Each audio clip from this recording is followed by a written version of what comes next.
กินด้วยมาม่าถ้วยร้อนนะคะเนาะว่ารสชาติมันเป็นเจ้งหือนะคะเนาะเพราะสั่งมาหลายรสนะคะเนาะแต่ว่าเขาก็สั่งมาแต่งได้สั่งมา6 รสนะคะเนาะแต่ว่าเขาเอารสชาพูน้ำดำนี่ให้มา2 อันนะคะเนาะเยาก็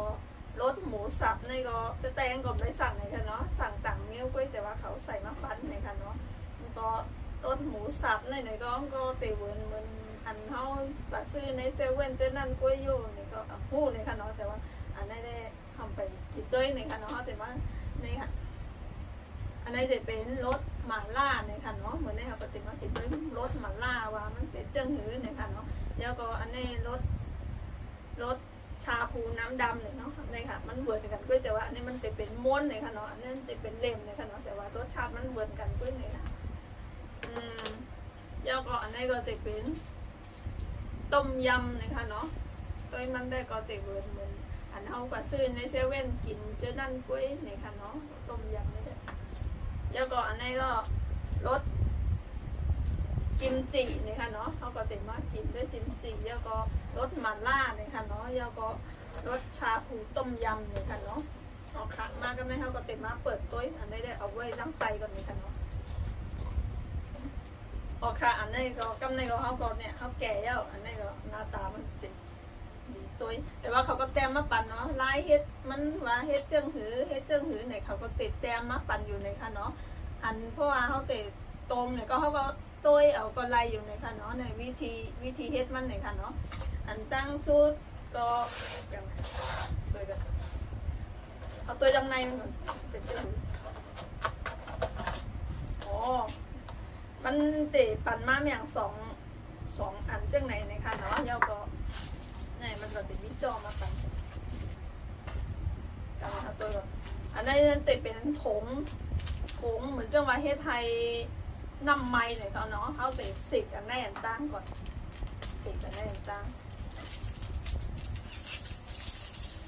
สิกย่อมันก็จะเป็นถงเจ้งไหนเนี่ยค่ะก็ถงเจ้งไหนย่อก็เขาก็ใส่เนี่ยค่ะเนาะเอาน้ำกัดใส่กล้วยเนี่ยค่ะเนาะเพราะว่ามันติดอ๋อกำไหมกำก่อนเอาเด็กแก่ในก่อนเลยค่ะเนาะเพราะว่าเขาใส่น้ำยาเขาก็ติดอะไรเอาในซ่อนลงก่อนค่ะเนาะติดอะไรไว้เนี่ยค่ะเนาะกับกดน้ำเลิศเนี่ยน้ำหายเย็นเป็นมาม่าเขาด้านซุปเนี่ยค่ะ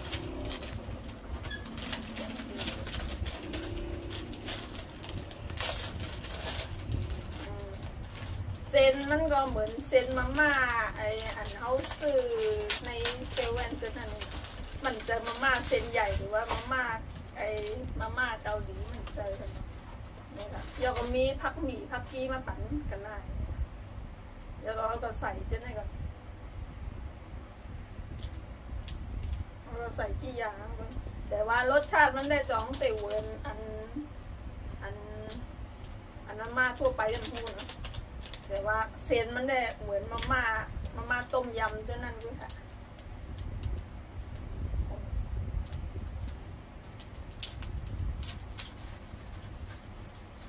กลิ่นมันหอมเหมือน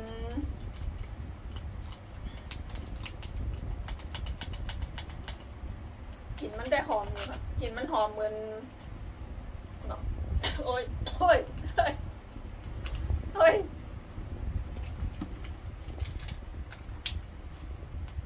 ไปต้นเลยกินแก้นน้ำตาลนะคะอารมณ์มันเป่าค่ะเฮ้ยโอ้โห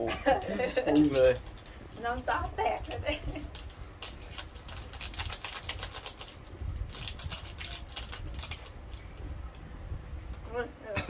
เอาค่ะนี่ค่ะเราก็กำไรเขาก็ใส่น้ำเนาะใส่น้ำกัดเพื่อทำหรือใส่น้ำมันนะคะ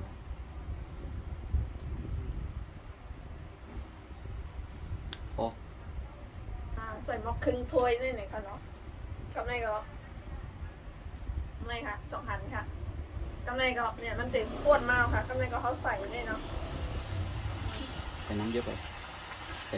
ลืมใส่น้ำก็ใส่น้ำเยอะไปมันไม่ลืมใส่น้ำเลยนะ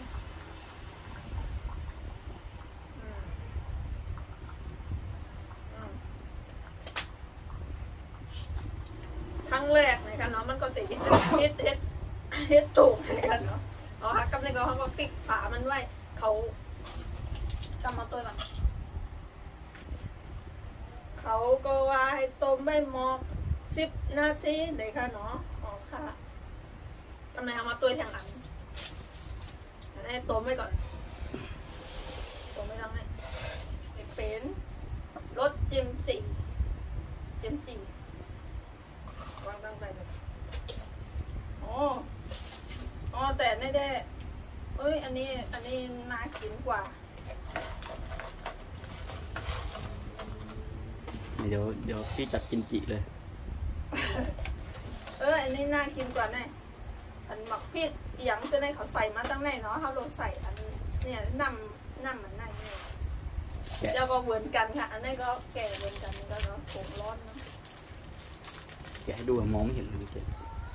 นี่อ่ะเจ้าก็เหมือนกันด้วยไหนคะเนาะอันนี้ก็เป็นถุงเฮ็ดไถนำเป็นโคตรไหนคะเนาะเจ้าก็ไม่ก็เขาก็มัดเก็บเศษมันเหมือนกันเนาะ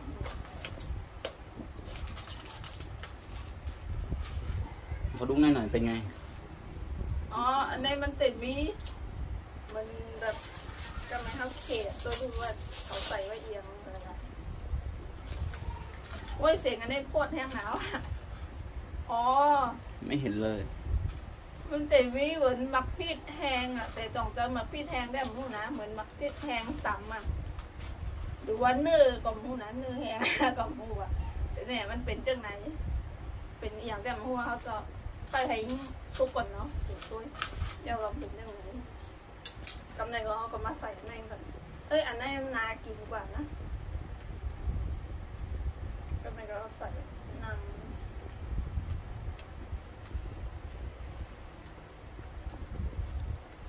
นี่อันนี้เสียงโคตรแห้งแล้วอ่ะ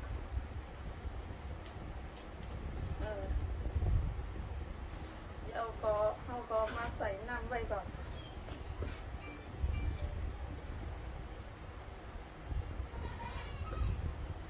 พอใส่น้ำกำเตะจางเลยค่ะเนาะเดี๋ยวก็ในมันเป็นไงเนาะ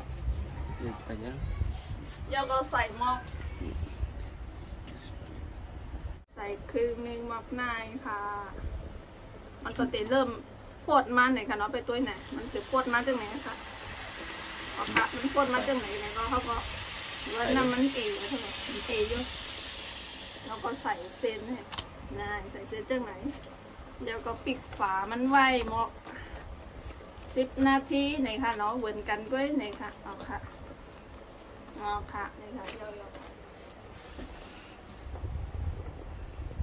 กำลังก็มาอันนี้ก็เตี๋ยวเหมือนกันด้วยนี่ค่ะเนาะชาพูน้ำดำเนาะจะต้มยำจะชาพูต้มยำเหมือนราดเหมือนไก่เหมือนกันค่ะเนาะชาพูน้ำดำนี่ค่ะเนาะน้ำดำนี่ค่ะเนาะจะต้มยำนี่ค่ะอันนี้ก็แทงเมี่ยวค่ะเนาะอันนี้จะมีบ้าสาหร่ายนี่ค่ะเนาะแต่ว่าอันนี้ก็ลีอย่างนึงเนาะเขาใส่แต่ว่ารสชาติมันได้เป็นหีแบบมูเลยกันเนาะทำให้เรามาตัวกันหอมด้วยเสียงมันเลือดปั๊บเลยอันนี้ก็เริ่มเลือดแท่งมากแต่อันนี้เขาต้มมันตั้งเนาะเขาจะมาเปิดตัวอันนี้ก็เตะไล่มอก7-8 นาทีแล้วค่ะไปถึง10 นาทีเนาะได้มาตั้งเลยอันนี้ก็เสียงเดือดแท่งมาแล้วก็ไปเลยเห็นไหมมันก็เริ่มซุกย่อมนะคะเนาะบางคนดูมันก็ซุกย่อมนะคะเนาะหมัก7-8 นาทีอันนี้รสชาติรสอะไรนะแรกมันรสอย่างนะเพิ่นลืมมา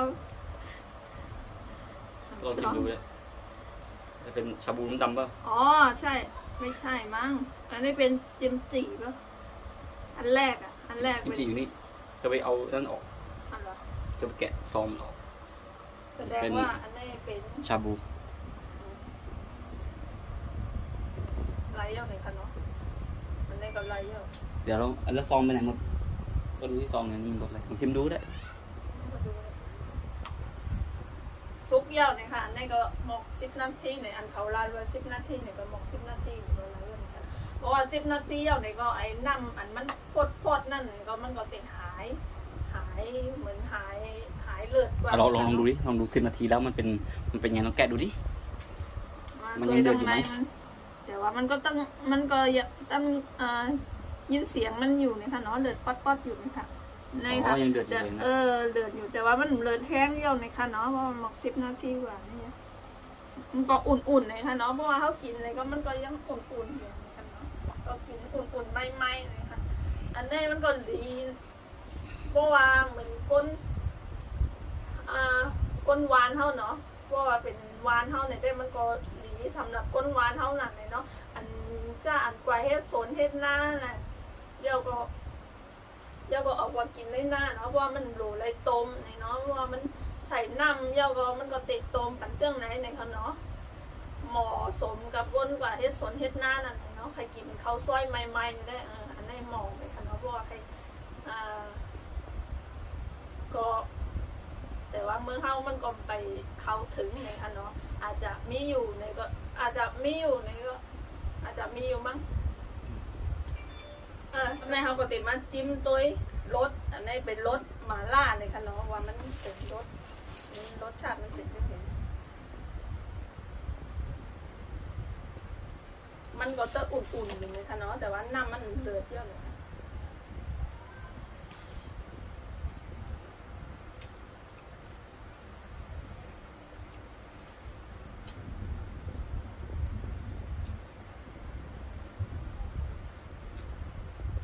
เหมือนมาล่าบ้านที่บ้านปะ มันก็เจ็บเผ็ดแล้วก็ซาเผ็ดแล้วก็แล้วก็กลิ่นอันหม่าล่าเนื้อเปิ้ลปิ้งย่างมันก็ออกเผ็ดแล้วก็หอ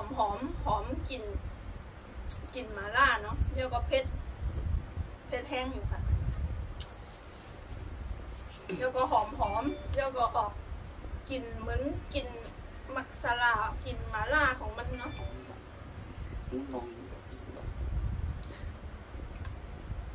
เชื่อกับจิ้มด้วยน้ำแต่เส้นมันได้แต่เป็นเส้นมาม่าทั่วไปก็ไหนแล้วเนาะเอามาชิมเลย ผมมาดิเราจะกระซิบมันเลย มานั่งตรงนี้ ไม่เอาพี่จะคอยดูกล้องให้นะ ไม่อยากออกกล้อง ยกดิมาชิมต่อ ไอ้คนให้ตาตองชิมหน่อย เอาช้อนมา เดี๋ยวก็อันนี้จะเป็นรสชาปูน้ำดำหนึ่งค่ะเนาะ ใช่ อันนี้ก็เริ่มสุกอยู่สุกบนแล้วค่ะมาชิมด้วยแต่ว่าเพชรอยู่ในค่ะเนาะไอ้รสหม่าล่าเนี่ยเพชรก้นเพชรได้เอารสหม่าล่าเนี่ยอร่อยว้า อร่อยจริง อร่อย ซัดหมดเลยนะซัดหมดไม่รอแล้วนะของมันอร่อยมาก แต่ว่าตัวอันนี้เนี่ยมันก็เหมือนธรรมดาไม่ใช่เนาะตัวมันก็มันจะเป็นเส้นข้าวซอยแล้วก็มีน้ำดำแต่ว่าเหมือนมันเพชรอะเนาะมันมีแบบเพชรมันมีสีแต่มันมีสีลำด้วยนะคะ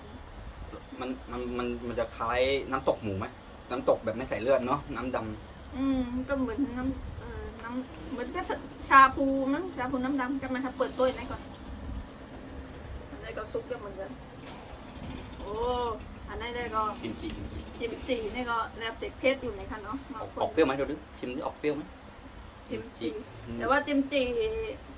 ไอเกาหลีเขาเนี่ยมันส้มเหมือนผักกาดส้มเมืองเขาเนาะ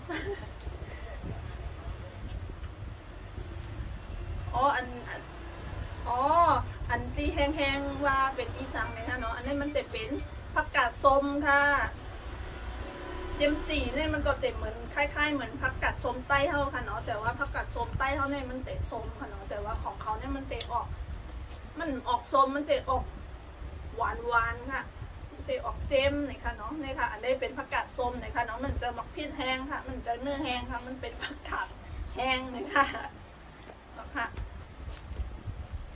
ในก็ซุกเยอะก็แม่จิ้มด้วยนะแต่ตัวแดดเพชรเหมือนมาล่าอยู่เลยค่ะเนาะจิ้มด้วยนะอันนี้จะมีมักเพชรค่ะมันจะเหมือนตัวก็เหมือนมันติดจางไหมค่ะจำกินเลยมั้งติดจางทั้งเค็มค่ะรสมันถึงจะเห็นแต่ว่าเซนมันได้ก็เหมือนมาม่าเป็นซอง6 บาทเป็นนี่กันเนาะ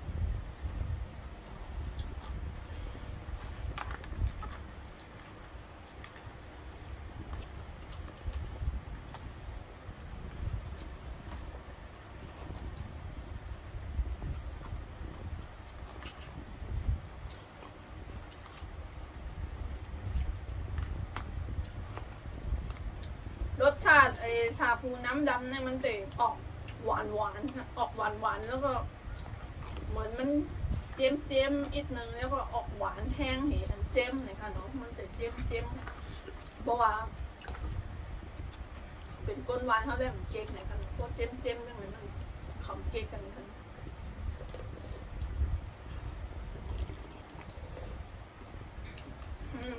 ออกเจียมเลยค่ะเป็นเพชรค่ะออกเจมแล้วก็เหมือนมันเจมหวานเจมเกลือหวานแล้วก็เจมเกลือแต่ว่าเจมเกลือหวานหนังสิเจมเกลือออกหวานเลยค่ะเนาะรักง่ายๆก็ออกหวานเลยแล้วก็กำเนิดก็มาจิ้มด้วยกำเนิดเด็ดมาจิ้มด้วยหมาล่าชาลิ้นมากเลยออกชาแล้วก็จิ้มจริงเลยค่ะเนาะจิ้มด้วยจิ้มด้วยน้ำก่อน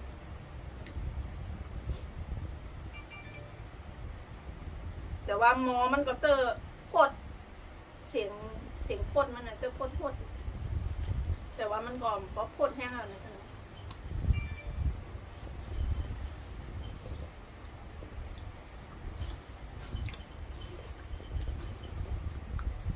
จิ้มตัวน้ำเนี่ยเหมือนแกงผักกาดส้มเมืองเฮาแหละแต่ว่าแกงผักกาดส้มเมืองเฮาเนี่ยมันเตะออกส้มเนาะแต่ว่าอันนี้มันเตะออกหวานอ่ะหวานเผ็ดเหมือนอันนี้แต่ว่าพอเป็นผักกาดส้มเมืองเฮาเนี่ยมันเตะส้มเนาะแต่ว่าอันนี้มันเตะออกหวานมันก็มีกลิ่นเหมือนผักเหมือนเขามองว่ากลิ่นมองนี่นั่นน่ะมองผักกาดส้มนั่นน่ะ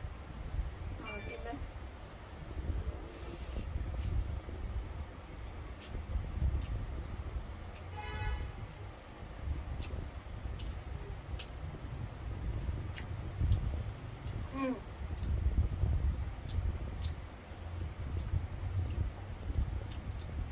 อันนี้ก็อร่อยชิมมั้งดิอร่อยไม่ปล่อยเลยนะ อร่อยไม่ปล่อยเลยอ่ะบอกขอชิมบ้างอ่ะนี่ชาบูน้ำดำอะไรวะมาล่าเอามาล่าเอามาล่าแรกอ่ะหมดเกลี้ยงตักไหมพี่หน่อยตักแบ่งไว้หน่อยกินทั้งถ้วยไปเลยนี่ตักแบ่งมาเลยพี่จะลองชิมหน่อยเดี๋ยวเห็นเธอจิ๊บแล้วมันอยากเลยโอ้โหแต่มาล่าชาลิ้นมากเลย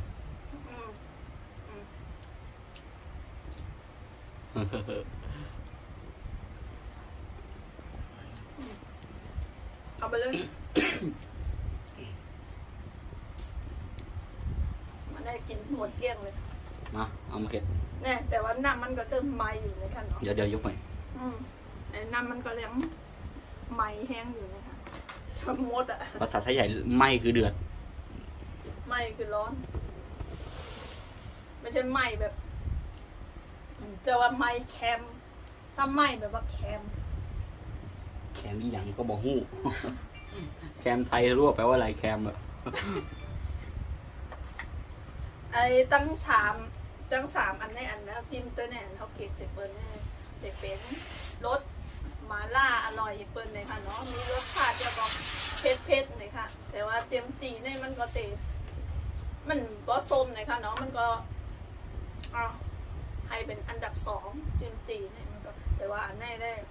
ออกรสหวานกล้วยเนี่ยค่ะเนาะมันเกิดเหมือนแบบเจียมเกลือแล้วก็หวานเพราะหวานเกลือหวานเนี่ยมันหวานเนื้อไหนด้วยเนี่ยค่ะเนาะแต่ว่าอันหวานส่วนในแต่เป็นรส รสหม่าล่าเนี่ยค่ะเนาะทั้งเผ็ดแล้วก็มีรสชาติเนี่ยค่ะเนาะแต่ว่าอันนี้ได้หวานเมี่ยวเหลียวเว้ยเนี่ยค่ะเนาะมันเผ็ดเนี่ยค่ะเนาะอันนี้มันบอกเก๊กค่ะเก๊ก2 อันนั้นมันหนักอันนี้เก๊กอันนั้นค่ะเนาะเก๊ก2 อันนั้นเนี่ยค่ะเนาะแต่ว่าอันนี้ได้เบาหวานก็อยู่ในค่ะเนาะรัดง่ายๆเบาหวานก็อยู่ในค่ะก็ค่ะก็มีกันได้ก็ไหนค่ะเนาะเพราะว่าเก๊กอยู่ในก็จอยกดไลค์กดแชร์แล้วก็กดสับตะไคร้ไว้ปันนิดนึงไหนค่ะเนาะเมื่อใดก็มีกันได้ก็ค่ะย้อนกว่าก่อนค่ะไม่สูงค่ะ